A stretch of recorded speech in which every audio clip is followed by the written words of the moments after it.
নমস্কাৰ, এই মুহূৰ্তত আহি পৰিছে সন্ধিয়াৰ কেইবাটাও গুৰুত্বপূৰ্ণ খবৰ। আজি হৈছে 6 জুলাই। গোটেই অসম তথা ভাৰতৰ বিভিন্ন প্ৰান্তৰ পৰা যুগুত হৈছে 5টা ডাঙৰ খবৰ। এনেবোৰ খবৰ নিতৌ পাই থাকিবলৈ চেনেলটি সাবস্ক্ৰাইব কৰি ভিডিঅ'টো এটা লাইক কৰিবলৈ নাপাহৰিব। আজিৰ আমাৰ প্ৰথম দশমে গুৰুত্বপূৰ্ণ খবৰ হৈছে অসমবাসীৰ বাবে এটা ডাঙৰ খবৰ। অৰুণোদয় আঁচনিৰ নতুনকৈ আবেদন আৰম্ভ।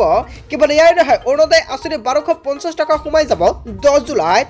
লগতে লাখ লাখ PM কিষাণ হিতাধিকাৰীৰ বাবে এটা ডাঙৰ খবৰ মুকলি আহিছে।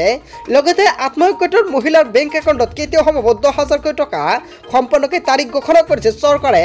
লগতে কেইবাটাও ৰাজনৈতিক খবৰৰ লগতে অৰাজনৈতিক খবৰ যুগুত হৈছে আজিৰ দিনটোত। আজিৰ আমাৰ প্ৰথম দশমে গুৰুত্বপূৰ্ণ খবৰ হৈছে অসমবাসীৰ বাবে এটা ডাঙৰ খবৰ। নিৰিখ বৃদ্ধিৰ মাজতে গ্ৰাহকলৈ জিঅ'ৰ বাম্পাৰ অফাৰ। জিঅ'ৰ কোটি কোটি গ্ৰাহকলৈ এটা ডাঙৰ খবৰ মুকলি আহিছে। নিৰিখ বৃদ্ধিৰ মাজতে 3টাকৈ প্লেনত দিছে বিশেষ অফাৰ।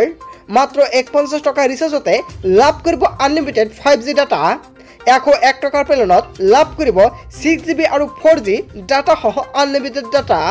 কেৱল ইয়াই নহয়, 151 টকাৰ প্লেনত লাভ কৰিব 5G আনলিমিটেড ডাটা। এই তিনিটাতকৈ প্লেনত জিঅ'ই আগবঢ়াইছে বিশেষ অফাৰ।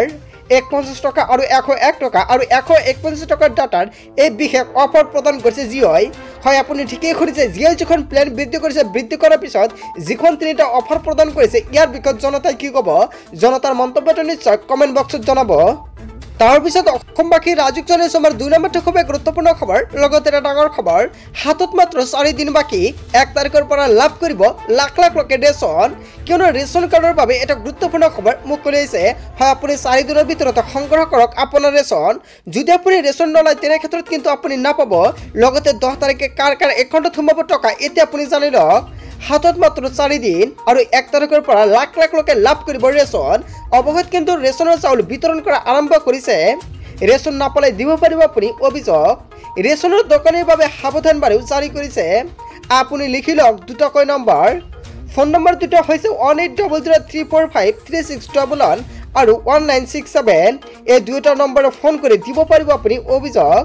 দোকানীৰ লগতে গ্ৰাহকক মানি চলিব লাগিব নিয়ম। 1 তাৰিখৰ পৰা 10 তাৰিখৰ ভিতৰত লাভ কৰিব আপুনি ৰেচন। আৰু আজি হৈছে 6 জুলাই। মাজত মাত্ৰ 4 দিন বাকী আছে আৰু 4 দিনৰ ভিতৰতে আপোনাক সংগ্ৰহ কৰিব লাগিব ৰেচন। মনত ৰাখিব, ৰেচনৰ চাউল সংগ্ৰহ কৰাৰ সময়ত দিয়ক আপুনি ফিংগাৰপ্ৰিণ্ট দিহে সংগ্ৰহ কৰক আপোনাৰ ৰচিদ। ই-পোষ্ট মেচিনৰ দ্বাৰা দিয়া ৰচিদ ল'ব লাগিব আপুনি। অন্তোদয় অন্ন যোজনাৰ অধীনত 35 কিলোকৈ চাউল লাভ কৰিব হিতাধিকাৰীয়ে। অগ্ৰাধিকাৰ পৰিয়ালে 5 কিলোকৈ লাভ কৰিব ৰেচন। হিতাধিকাৰীয়ে ৰেচন সংগ্ৰহ কৰি ল'ব লাগিব ৰচিদ। 1 তাৰিখৰ পৰা 10 তাৰিখলৈকে দিনজোৰাকৈ খোলা ৰাখিব লাগিব ৰেচনৰ দোকান। ৰাজ্যৰ খাদ্য আৰু ৰাজহুৱা বিতৰণ আৰু গ্ৰাহক পৰিক্ৰমা বিভাগে জাৰি কৰিলে বিশেষ বিজ্ঞাপন। ৰেচন নাপালে দিব পাৰিব আপুনি অভিযোগ। ৰেচন কাৰ্ডৰ হিতাধিকাৰীৰ বাবে চৰকাৰে মুকলি কৰিছে ফোন নম্বৰ। আপুনি নিশ্চয় সম্পূৰ্ণকৈ জানিলে ৰেচনৰ দোকানীয়ে চাউল কমকৈ দিলে আপুনি দিব পাৰিব অভিযোগ। বন্ধু বান্ধৱীসকল, যদি আপুনি এতিয়ালৈকে ৰেচন সংগ্ৰহ কৰা নাই, এতিয়া আপুনি দোকানত গৈ আপোনাৰ নামৰ ৰেচনটো আপুনি লৈ লওক। নহ'লে কিন্তু 10 তাৰিখৰ পিছত আপুনি নাপাব আপোনাৰ নামৰ ৰেচন। তাৰপিছত অসমবাসী ৰাজুক জনাইছে আমাৰ 3 নম্বৰটো খুবেই গুৰুত্বপূৰ্ণ খবৰ। লগতে এটা ডাঙৰ খবৰ, ৰাজ্যৰ লাখ লাখ যুৱক যুৱতীৰ বাবে এটা ভাল খবৰ। ছেপ্টেম্বৰত আত্মনিৰ্ভৰ অসম আঁচনিৰ ধন লাভ কৰিব আবেদনকাৰীয়ে। মুখ্যমন্ত্ৰী আত্মনিৰ্ভৰ আঁচনিৰ আবেদন কৰাৰ বাবে এটা ভাল খবৰ। যদি আপুনি মুখ্যমন্ত্ৰী আত্মনিৰ্ভৰ আঁচনিৰ বাবে আবেদন কৰিছিলে তেনে ক্ষেত্ৰত সেইসকল হিতাধিকাৰীৰ বাবে এটা ভাল খবৰ মুকলি আহিছে। কিন্তু ছেপ্টেম্বৰ মাহত নিৰ্বাচিত 30,000 যুৱকে লাভ কৰিব 2 লাখ টকাৰ প্ৰথম কিস্তি হিচাপে লাভ কৰিব 1 লাখ টকা। যিসকলে আবেদন কৰিছিল সেইসকলে লাভ কৰিব এই ধনৰাশি। শীঘ্ৰে 2 লাখ টকাৰ প্ৰথম কিস্তিৰ ধন দিয়াৰ বাবে সিদ্ধান্ত গ্ৰহণ কৰিছে কেবিনেটত। লাখ লাখ যুৱক যুৱতীৰ বাবে এটা ভাল খবৰ। হয়, অসমৰ মুখ্যমন্ত্ৰী ডক্টৰ হিমন্ত বিশ্ব শৰ্মাই নিজ মুখে ঘোষণা কৰিছে।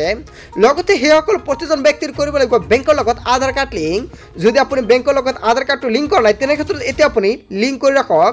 কিয়নো নহ'লে কিন্তু আপুনি লাভ নকৰিব চৰকাৰৰ এই অবিলাসী আঁচনিৰ পৰা।